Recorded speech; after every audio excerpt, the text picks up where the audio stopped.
おす、日進月歩塩田正宏です。おっす。今日は何すか？いや、正先生最近何してんのかなと思って。いやーね、マレーシアの方がね、いっぱい来たり、フランスの方々が来て、京都でセミナーやってて、もうあれ、アルゼンチンとブラジルとね、カナダでのセミナーがあるから、もう、あと講演会があるんですよね。講演会は日本人向けなので、ぜひいらしてください。そうだ、今思い出したね。フォレスト出版の太田博士、ベストセラーをね、たくさん出してきた方と、道場で撮影するんですよ。講演会をやるんですよね。それがいつだったかわかんないですが、8月だったと思います。8月にありますよね。あるんだよね。これに合気道ね、対すれば合いますって祖父が述べてますけども、日常でね、どう生かされるのか、合気道がどう生かされるのかっていうのを説明していきたいと思うので、宣伝になったね。講演会みたいなやつも今後定期的にやられていくんですか？僕ね、講演会ね、今までもね、結構やってきたんですよ。講演会に来る人は合気道家じゃないんですよね。合気道のセミナーしたら合気道家が来ますけど、バラバラだから、それが同じになればいいな。合気道もやっぱ思想ですし、講演会に来る人と合気道のセミナー来る人同じになったらいいなっていうちょっと目標はありますけども。フォレスト出版さんっていうのが聞こえたんですけど、出版社さんともやっていくってことですか？本をね、出す予定で。本を？合気道に関する本ですか、それ？自己啓発本ですね。合気道家ではないですが、合気道が日常で何で生かされるのかみたいなこととか、僕は合気道ひたすらやってきた側ですけども、合気道ってやっぱ日常でこう役に立つんだなっていうところがね、結構あったというか、僕もサラリーマンやってた時もありますけども、っていうところをね、本で書きたいなって思っていて。へー、忙しそうですね、正先生ね。あとね、勘違いされてるのね、みんな塩田剛三の孫だから裕福だったんでしょとかね、メノンさんとかさ思ってるけどさ、いやさ、そんなこと全然そんなことなくて。裕福でしょ？いやね、6畳の人までは子供3人部屋ですよ。6畳で正先生6畳の部屋が 4つしかなかったから家で。今日思い出してみたら俺しかなかったし、だから3段ベッドでね寝てて、僕はお父さんと寝なくちゃいけなくてみたいな方で、そんなこともみんな知らないから、じゃあ本でも書いていった方がいいのかなね。僕あんま言わないし覚えてなかったりするので。そうなんですね。そうなんですよ。道場に併設された大豪邸にお住まいでみたいな。塩だけはね、もう得たらね、なくすのがね、もう得意なんですなるほど、流れを作っていくっていうことですよね。得たら流していくっていう。先生、いろいろ忙しい中、今日はですね、ゲストというか、来ていただきました、柔道ニキこと柴崎さんです。どうぞ。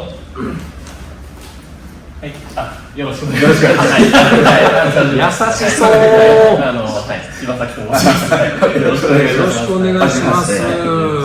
僕が柴崎さんからご連絡いただいて、正先生とちょっと動画を撮らせていただきたいというふうにご連絡をいただき、その時正先生がなんていうんですかね、機嫌が良かったんでしょうね。もうなんかもう岩尾さんに任せますって言ってたんでこの流れになったんですけど。なんで連絡をいただいたんですか？ 4 歳から祖父の道場で柔道をやってるんですけれども、子供の相手をすることが多かったんですね。で、祖父からとにかく強く言われてたのが、子供を怪我させるなっていうことと、あと受けを上手に取ってやれっていうのをすごく言われてたんですね。で、それをやっていく中で、相手が技をかけてくるときになんとなく相手と一体となって、あるところまで来るとこの敵対心がなくなるというか、ちょうど中立状態みたいな感覚になると。で、それを使っていろいろ崩しができるなって思ってたんですけど、でもやっぱり柔道ってどうしても攻めろってやっぱり言われてしまうんですね。で、私としてはやっぱりその感覚から得てきたこの別に攻める必要もないし守る必要もないっていうちょうど中立の状態っていうのがすごい好きだなと思ってたんですけど、なかなかそれを柔道の方だとなかなか言ってもなかなかちょっと理解してもらうことが難しかったんですね。で、ただたまたま職場に合気道の方とかがいらっしゃって、やってらっしゃる方がいたりして、でその方にお話しすると感覚わかるみたいなことを言われてですね。で、もしかしたら合気道をやっておられる方とかだったらちょっとなんとなく感覚的に通じるものがあるのかなと思っていたところで、しかもちょうど私は祖父から学んでたので、塩田剛三先生のお孫さんで YouTube をやっておられるっていうところで、先日ちょっと動画でちょっとコラボアイテムを募集しますみたいなことをおっしゃってたんで、まあちょっとお話できることできたらいいなみたいな、そんな感じでちょっとお声掛けをさせていただいたっていう形になります。よろしくお願いします。ありがとうございます。その柔道2期の最終的なゴールみたいなやつっていうのはあるんですか？その柔道大会でめっちゃ強くなって優勝するとか、どんな感じなんですか？そうですね、私の柔道の、特徴としましてはやっぱり受けから始まってるので、その相手が戦うぞと思ってやっぱり来てくださるわけなんですね。でその中で、無理にその力を例えば利用してやーって倒せば、子供相手の感覚ですから、ものすごいこう子供ってうわっ叩かれたというかやられたっていう感覚がすごく強く出てしまうんですよね。でもそれが、私自身も苦手だったし、それを子供に味わわせること、もちろん強くなるには必要かもしれないけど、別にそこまでやらなくても戦おうとかやるぞっていうその無理してでも戦おうっていう感覚がなくなれば、それで別にいいじゃないかっていう気持ちなんですね。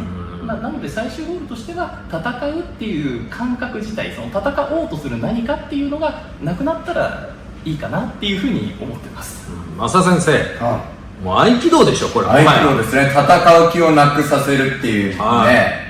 それ、合気道の目的として、対すれば相わすじゃないですし、殺しに来た相手と友達になる。そういう敵対心を持ってる人をいかに戦わずして収めるかみたいなことが、合気道の目的だと思うので、そこをぜひ教えていただきたいですね。ちなみにこの胸に、これお名前ですか？何ですか？これはもともとちょっとこの下に道場名が入ってたんですけども、譲りっていうふうに書いてありまして、私相手の技を受けるときに自分がどうしようとかっていうのはやっぱりあると、ちょっとぶつかってしまうんですね。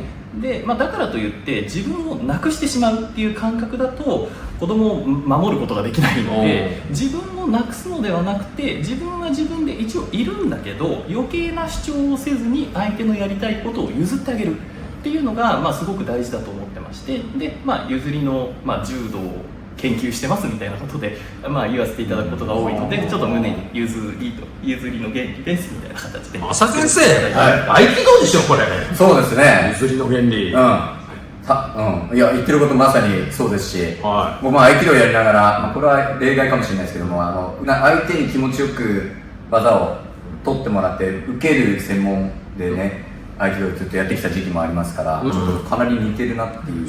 柔道界でベーシックなんですか？そういう考え方って。いや、全くベーシックではない。そうですよね。そんなイメージめっちゃあるっすよ。ちょっと柔道界ではこう異端な考え方というか思想というか。そうですね。いやめちゃくちゃいいじゃないですか。早速技とかが食らいたいなと。そうですね。僕らじゃまずね、ちょっと殴りたくなって下手すぎない？増田先生、その気持ちをね、なくさせていただいてね。いや、ちょっと何か見せていただけないでしょうか？わかりました。じゃあとりあえずその返し技から始まったっていうところがあるので、返し技というか相手とまず一体となってっていうところがスタートなので、大外刈りってできますかね、感覚として。こう掴んでこう入っていただくわけですけど、で今これ力強く入っていただいてるじゃないですか。でこの時にこうパッて入ってあげると、ここがこうひっくり返ってくるわけですけど、普通にこのまま倒すとやっぱりやられたっていう感じが強く出るんですね。なのでここでこう吸ってあげるんです、息を。息を吸うんですね。このまま足が上がった瞬間なんですけど、上がった瞬間に私がちょっとこう近づきながら、ちょうどいい場所っていうのを探しながら息を吸うんですね。そうするとこう体が上がってきてくれるんですけど、確かに分かりました。で、ここでもうちょっと吸ってあげると攻守が入れ替わっちゃうんです。そうすると全然力入れなくてもこうなるんですけれども、ですがこれで攻守入れ替えちゃったら相手を倒してしまうので、あくまでも相手と一緒になるっていうための段階なんですね、この息を吸うっていうのは。なのでちょっとこれでやっていただいて、ここで吸うんですね。でここまでです。ここが一緒になるっていう段階ですね。でこの上でこれを作ると、今度別の感覚に意識が向けやすくなるので、今度私で言ったら相手を守るみたいな感覚ですね。子供を守りながら、やるということで、こういう感覚ですね。そうするとフラフラフラフラってなっていくっていう感じです。全然わかんないです。いやだからね、下に意識があって攻撃しようという意識が、まあ、息することによって僕もね一緒に同調しちゃうんですよね。重心が共に上げられちゃうみたいな。そうですね、上がっちゃいますね。ありましたね。まあ、その時には確かに、まあ、最初から戦う気持ちがあれね、あれですけど、まあ確かになくなっちゃうんじゃないかなって思いますね。なんでだろうな。呼吸だけでですか？はい。これ何が起きてるんですか？これ柔道に来て。まあ、私の言葉の感覚で言うとですね、これまだ2人が分かれてる状態なんですね。で分かれてるんですけど、こう足を上げていただいた瞬間、やろうっていう意識が先に体から飛び出してくるわけですね。この飛び出してきたところだったら、そこに私をこう重ねることができるんですよ。だから今別々の行動をやる2人なんですけど、これやる瞬間だけは一緒に2人で1つの行動をするようにこうもう一度2人の関係性を立て直せるというかクリエイトできるんですね。